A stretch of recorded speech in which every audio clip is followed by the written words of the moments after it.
અર્પિતા પટેલ, અમદાવાદ. આજે આપણે dark circle cover કરવા માટે આપણી સ્કિન ટોનથી 2 શેડ ડાર્ક કલરનું કન્સીલર એપ્લાય કરીશું. અને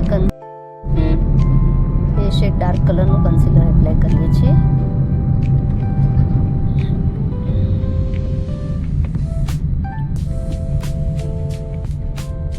જેટલો ભાગ આપણો ડાર્ક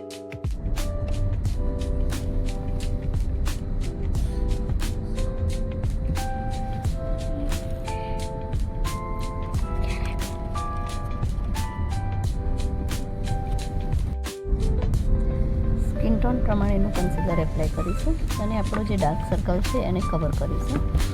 તો જોઈ શકો છો કે આપણી સ્કિન ટોન સાથે જે ડાર્ક ભાગ હતો એ મેચ થઈ ગયો છે અને આપણી સ્કિન ઇવન લાગે છે. Thank you.